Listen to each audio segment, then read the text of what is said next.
content. And Amanda, you've got this whole technology thing down with the communications and now putting on this meeting. And with that, I would like to introduce my co-chair from the great state of Massachusetts.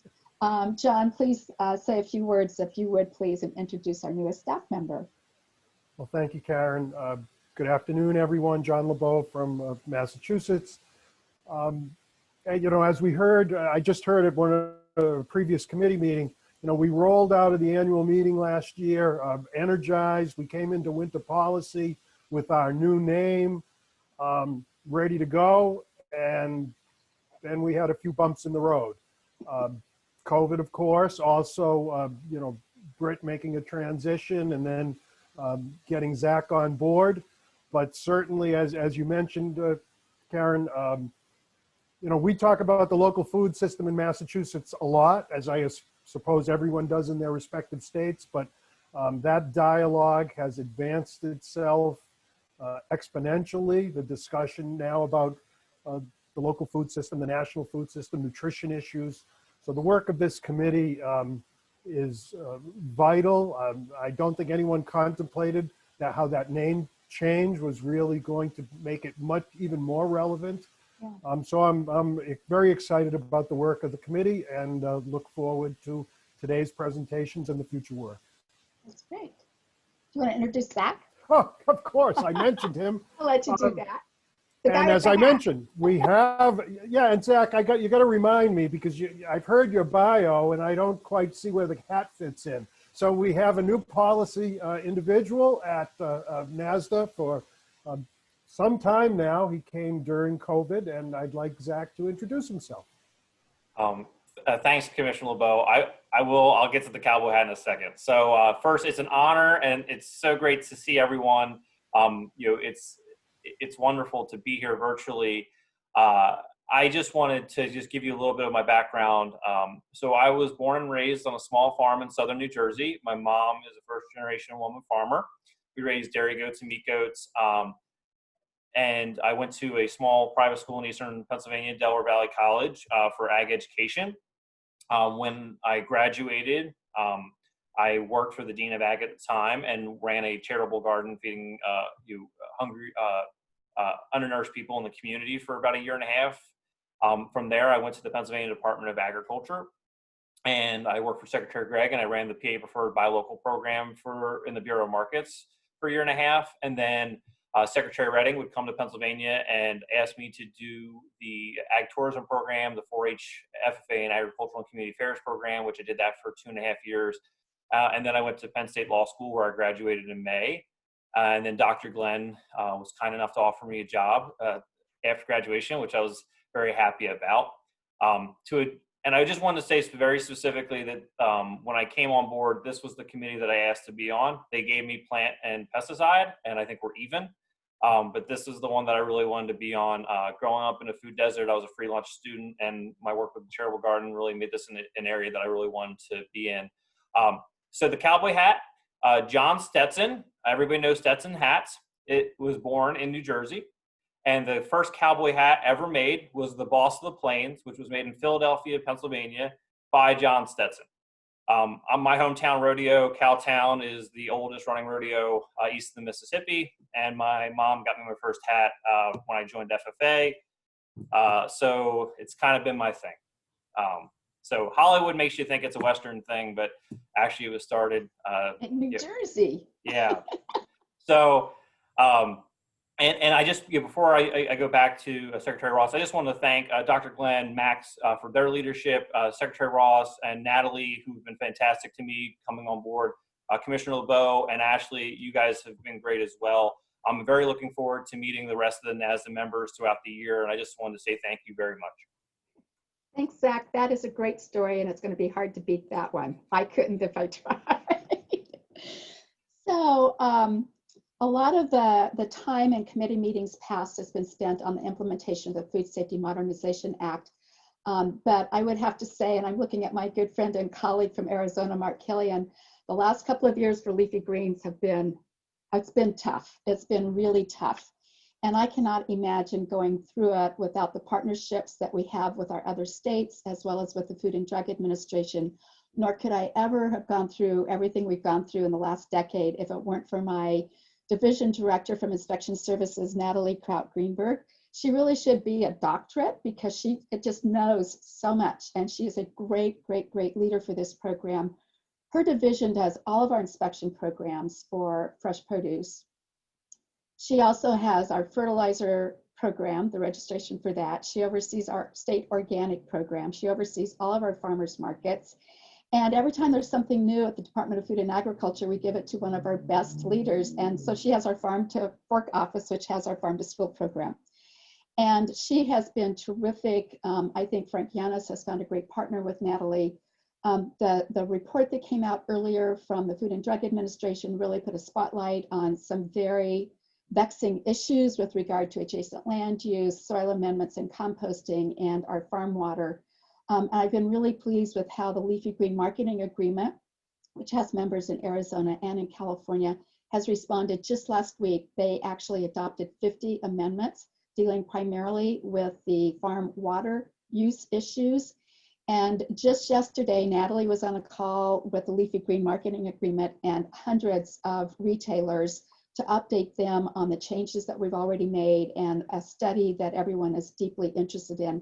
So Natalie, you've got at least 10 to 15 minutes to cover this easy topic called Food Safety Modernization Act, longitudinal studies, and all the changes that we're making. Take it away.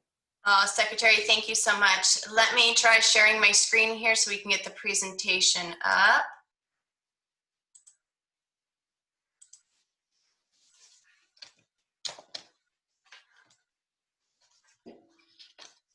All right, are you guys able to see things on your end?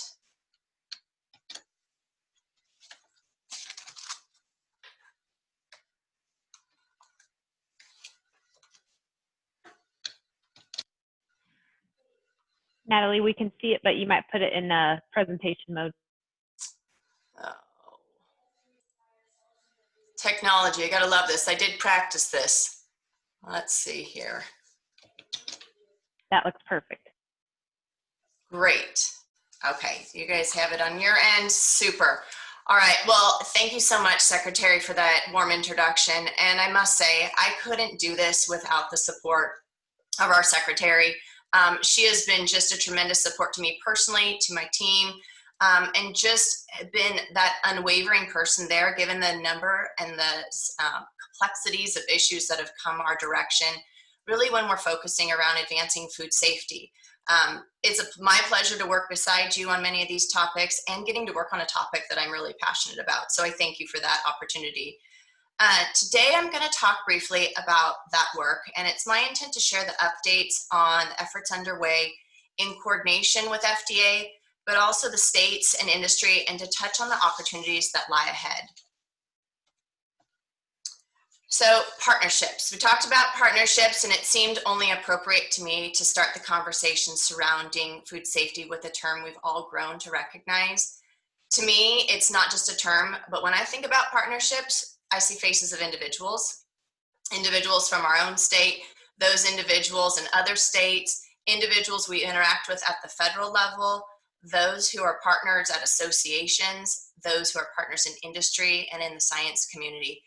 And is those individuals who make those heavy lifts and advance our collective efforts when it comes to food safety. You all have seen the food safety news, and whether it was 2018 or 2019 or the most recent events, California is squarely in the middle of things. However, I am confident that we are on the right track, and we have seen tremendous efforts on part of these individuals on those partnerships come together over the last 18 months. So it's important to know, though, that what we're doing doesn't stop and start in California's borders, and it's really intended to help advance food safety across the nation. So I wanted to begin by discussing some of the recent FDA updates we have been following and how those intersect with food safety work underway. To start, on May 21st, FDA issued the investigative report linked to the 2019 romaine lettuce outbreak. The report suggested that a potential contributing factor has been the proximity of cattle. And I'll discuss more specifically what California has been doing to address adjacent land use issues. Some of these actions are highlighted in the 2020 Leafy Greens STEC Action Plan, and we'll cover that more thoroughly in the next slide. On July 13th, FDA released the new era of Smarter Food Safety Blueprint, and this builds upon the work FDA has done to implement FSMA, and it supports the shift in focus from responding to foodborne illnesses to preventing it. The blueprint identifies the opportunities to help advance food safety over the next decade. Then there were 2 additional announcements that came midsummer. One focused on the new protocols for the development and registration of treatments for pre-harvest ag water, and the second announcement opened the docket for 90 days seeking input on the rarely consumed raw list. And then when we look to areas on the horizons and ones that we are watching closely, it includes updates to Section 204 specific to the high-risk food designations and associated record-keeping requirements. And as the Secretary mentioned, we're also awaiting the proposed rule for the ag water requirements in covered produce, because this past year, California and Arizona Leafy Greens Marketing Agreement have made changes to their metrics that now include water treatment measures for specified water types within a designated window prior to harvest. So we'll have interest when it comes to update the FSMA rule and the release and how that examines that alignment of those efforts. And then last but certainly not least, is it's where the bulk of our work around food safety resides. It's in the 2020 Leafy Greens STEC Action Plan. So let's take a closer look at the action plan. And I've highlighted a few areas here that we've been focused on, but it certainly isn't encompassing of everything that's identified in the plan. The action plan has 3 components: prevention, response, and addressing knowledge gaps. There are several activities underway, and I've highlighted a few of those notable areas.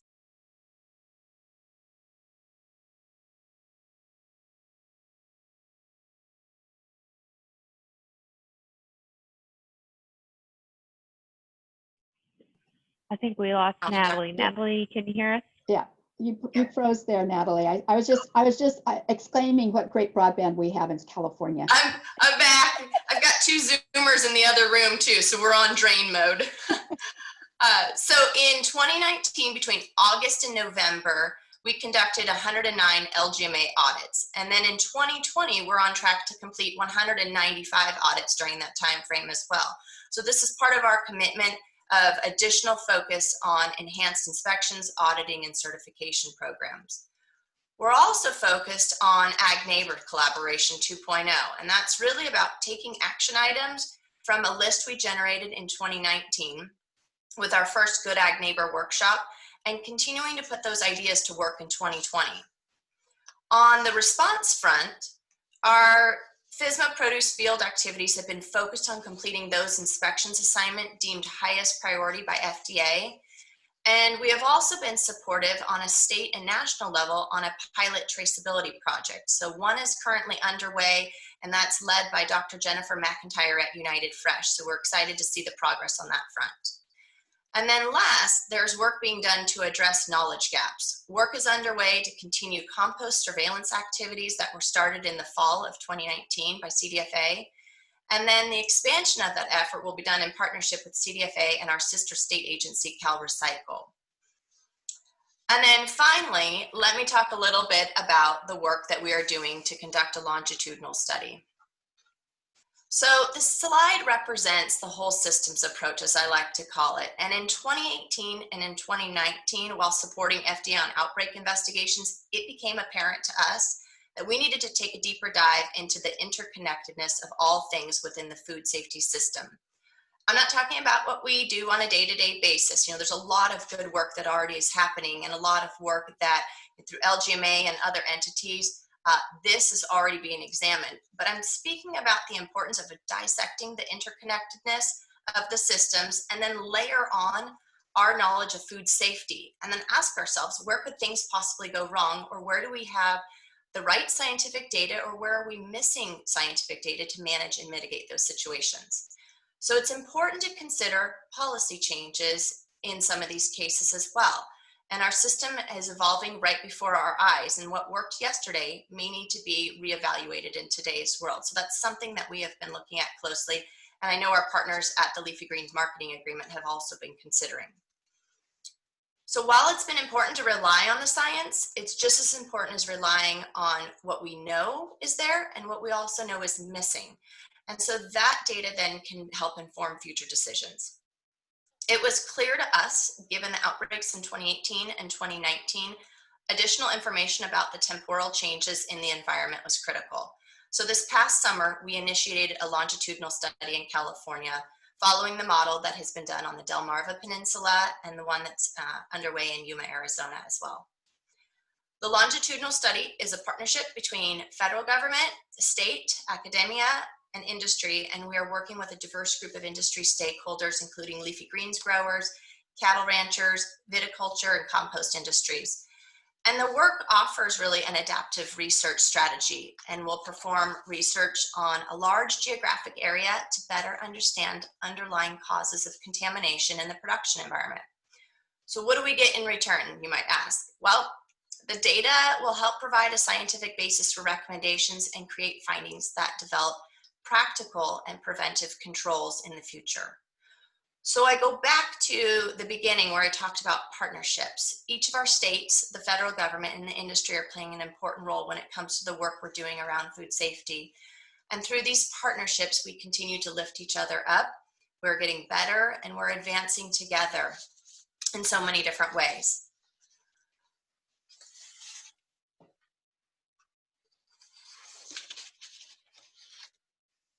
So with that, I genuinely appreciate working in partnership with so many of you and getting a chance to really get to the bottom of some of these really tough questions.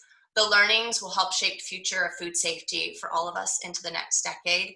And I look forward to the ongoing collaboration in this space with all of you.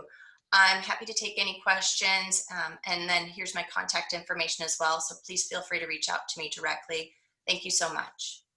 Thanks, Natalie. I thought it was important for us to bring you up to date on what we're doing, because when a food safety illness happens, the headlines really don't do a very good job of distinguishing where it is or what state it was in or what specific crop it was in. And this is especially important because of these adjacent land use issues. At the beginning of some of the food safety work that was done, it was all attributed to our wildlife, and it really caused a lot of havoc with our conservation partners who really were seeing a lot of buyers just dictating that there cannot be habitat surrounding the fields. And, you know, this idea that we farm outdoors with what happens in nature really became contentious. And one of the things we've worked really hard on the last 2 years is we do not, any of us, win when we pit one part of agriculture against the other. And I just have to give kudos to our cattlemen and their leadership. They are as eager to identify these issues and help find the solutions as anyone is. The animal agriculture sector is under so much siege anyway that they don't need these kinds of additional headlines that really characterize in a very simplified kind of way what may or may not be going on. So just keeping everyone together despite COVID, despite wildfires, because some of our initial meetings are happening where some of our worst wildfires have been. It's just been so critically important that we keep everyone together, moving forward together and finding solutions together without it becoming a very simplified finger-pointing exercise. So with that, I'd love to turn it over to questions or comments for Natalie to be able to provide all the answers. Karen, this is Mark.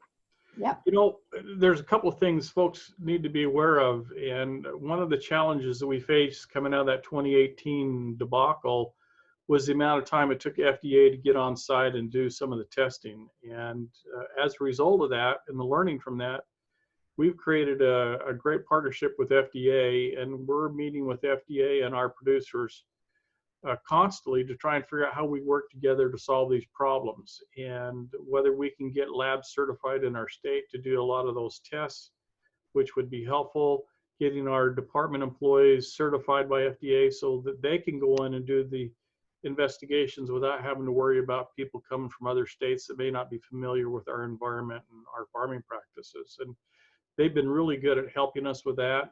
And you know, there's still a lot of challenges because to this day, I'm not sure we know what caused that outbreak. And that's what scares everybody to death, especially the producers, because they're so conscientious about what they do, and they want a pure and clean product. And so these ongoing efforts with California and Arizona and the FDA, hopefully we'll learn things that will be a benefit to all of you. And you know, one of the things that I did shortly after the outbreak, a few months later, you know, people were afraid to eat romaine lettuce. I went out and filmed a video out in the romaine, well, not in the field, but adjacent to the field, of eating romaine lettuce. And because I wanted people in Arizona to know it was safe to eat romaine lettuce. And here I am today, 2 years later, I'm still alive. The only thing bad about it, they didn't put any steak on my lettuce. I complained a little bit about that, but other than that, we've been trying to help the consumers understand that this agriculture community is very conscientious about producing a clean and pure product. And so, I'm very happy with the direction we're going. Now, one other issue that nobody wants to talk about, but we have to deal with, and that is when you get into the adjacent land issues, and there's some taking issues that you have to consider, because when you start putting up the buffer zones, if you will, around the CAFOs, landlords who were used to getting high rents from produce, all of a sudden now can only rent to guys growing alfalfa or wheat, and there's $600, $700, $800 difference in rents, and it has a tremendous impact on their investments. And so, hopefully, coming out of that, these studies that we're doing, hopefully we can somewhat insulate those folks and create a way in which they can go back to growing produce close to the CAFOs. But I'm not a scientist. I don't know how they're going to figure that out. But if I was one of those landowners, I'd be very concerned about seeing my investment going down the tubes. It's just one of the many aspects of this that we have to deal with. Yeah, So that's a very Karen, important. I appreciate you folks. By the way, Natalie, you want to come to Arizona? Don't go there. I'm going to fight you for it. That's a very important point. And obviously in a state like California where land costs are high already, but also we've heard from a lot of our organic producers who just need more acreage for rotation. This also has an impact on their ability to scale up more organic acreage. So these are things that we're learning along the way that hopefully we can mitigate.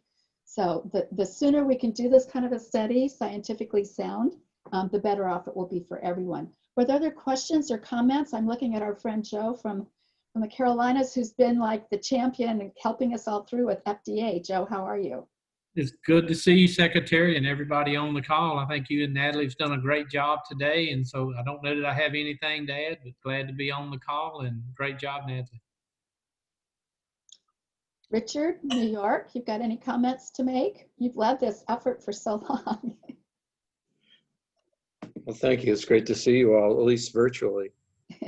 Great presentation, and certainly we've got so much more to know and understand about the adjacent land use part of this, which brings a whole new dimension to food safety that we didn't see coming necessarily. But I think the word I've heard a lot is partnership, collaboration, relationships, and Mark, as you pointed out, the relationship with FDA today being not worse, not deteriorated, but actually better than ever as we look at being co-regulators with FDA in this space. So no, thank you. Thank you for the opportunity and appreciate your leadership. Great. Any other comments or questions? I want to make sure that everyone has a chance to weigh in from their perspective. We did have an addition. We have a policy action item for discussion. So I would like to make sure I'm not cutting people off, but I also want to be mindful of time so we can get to the policy proposal. Anyone else? Everything's under control in your states when it comes to food safety. Good. All right. With that, I'm going to invite Secretary Fisher from New Jersey. You are so busy. I just see you've been putting out policy proposals for a number of committees today. Thank you. So Doug, I'm going to turn this over to you.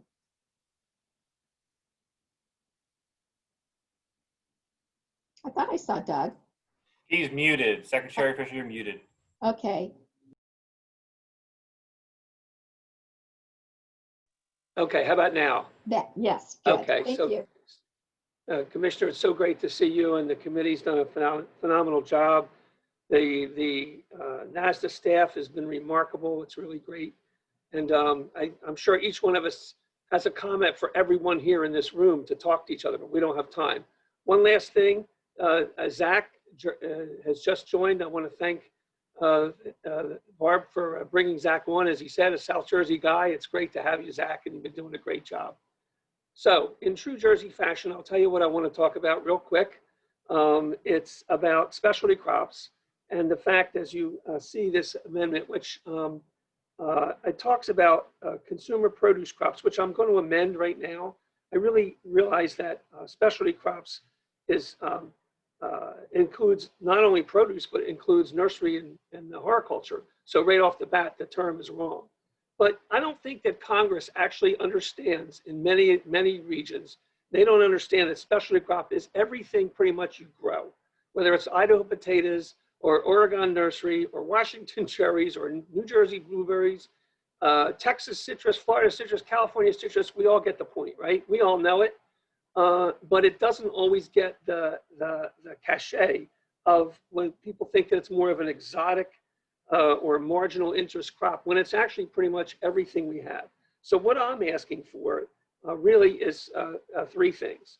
One, that we, and this little piece that I put up here doesn't exactly reflect it, because I said, frankly, that consumer produce crops is the wrong term. It's just that could we have a discussion? I'd love to have a discussion as we head into, believe it or not, the next farm bill, which is 2 years away. But I would like to start now to hear from the 50 states about specialty crop. Three things. One, that there be an educational component campaign to more inform people in many of the halls of Congress and so many other offices about what that means. Two, that there be given more and greater flexibility, because right now it's used for education, research, and promotion. That's it. And I think that in each one of our states, there are certain areas that we could expand the opportunity to use these monies in even more and varied ways that would be extraordinarily productive. And three, frankly, it's about $71 million, I believe. And when you think about everything that we grow in this country and in crops, besides, obviously, it leaves out the production crops, or however you refer to it as production row or program crops. Different parts of the country, I think, refer to them differently. It's everything else. And so I really am just asking for some dialogue as we move forward. Now, and we had certainly even during COVID, originally there were $3 billion in CPAP money. There were $750 to corn and soybean and wheat, $1.4 billion to livestock, $667 went to dairy, 53 went to specialty crop. But of course, because of the box program, I think that's what took it obviously over the top. But that was just because of COVID. So it's $1 billion, the box program. So that's really why this is in front of you. I think that we could better acknowledge specialty crops to get more traction for, as I said, everything we grow. And I know that it's building on the work that you did, Karen, when Karen in California, when you were in the USDA, and so many others, where it was a slug just to get the word specialty crops even out there. So I just think it's the next phase, and that's really why I brought it up. So Secretary Fisher, are you making a motion, or you're amending this to be the beginning of a discussion? Well, I wasn't sure how we came out of the committee, frankly, when we talked about it. So I'd love to make a motion. I probably would change the word consumer produce crops and just say a term to better identify them as agricultural products directly purchased directly by consumers for everyday consumption. So I would do that. And if we can't do that, or if you don't deem it that you want to do it, at least have a discussion at the full convention. Okay.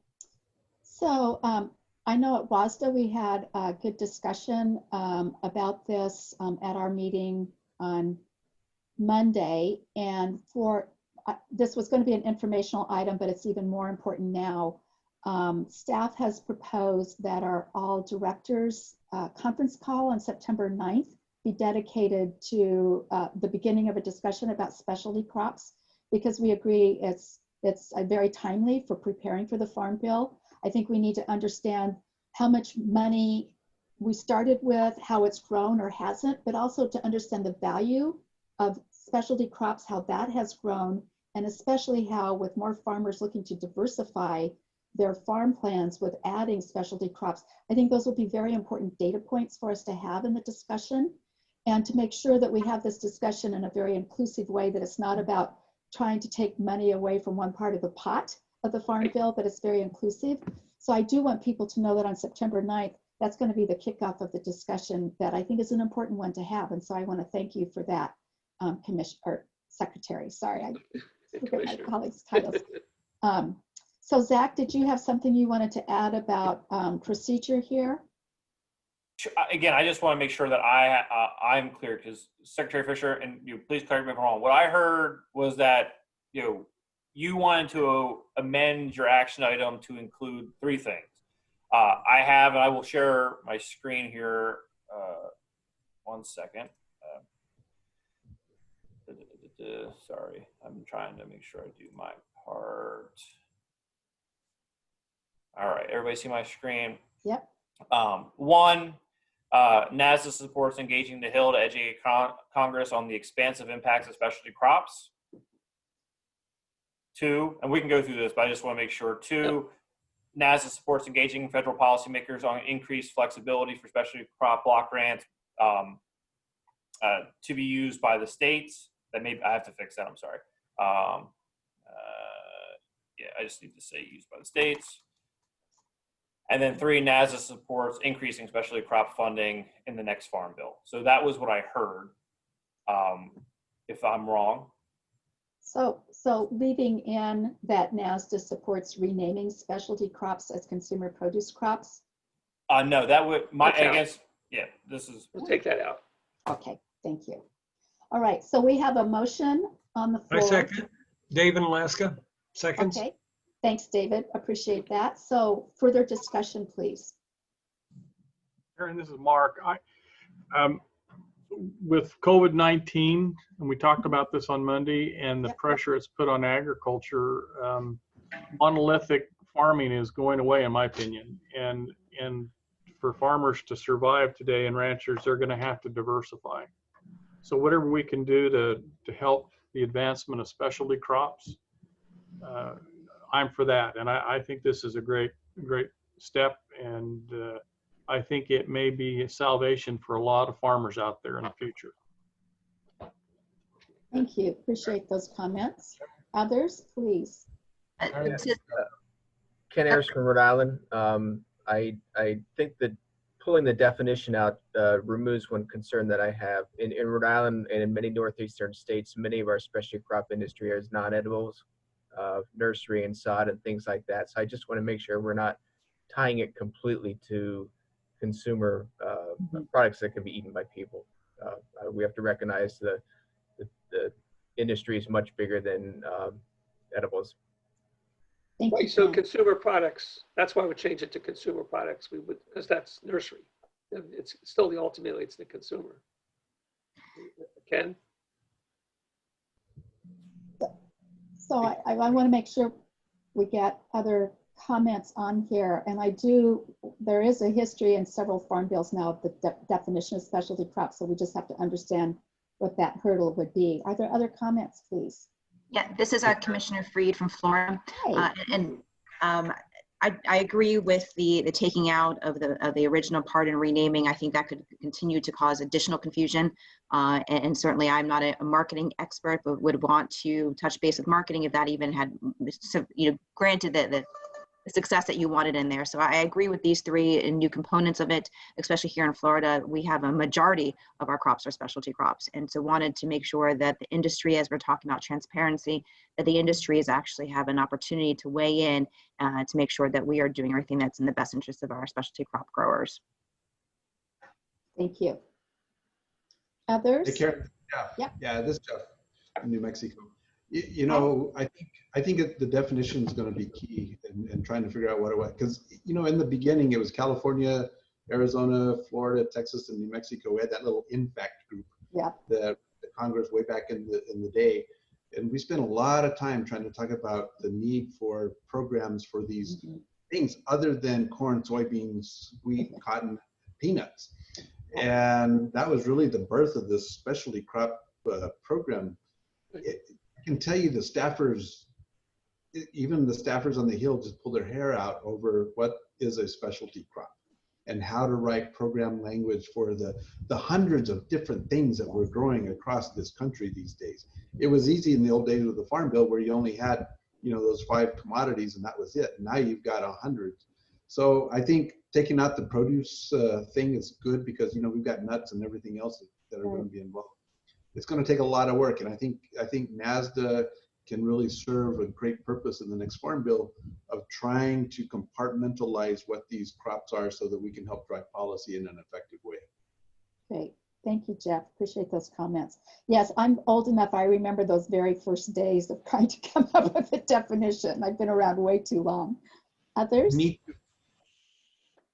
Yeah, yes, this is Nico Brady here on behalf of Secretary Skuse in Delaware. And we certainly agree with the sentiments related to pulling the definition or the name change to take out consumer produce. As we've all mentioned and acknowledged, there are more crops other than produce specifically. So that's something that we agree with. Also, just to sort of echo the concern about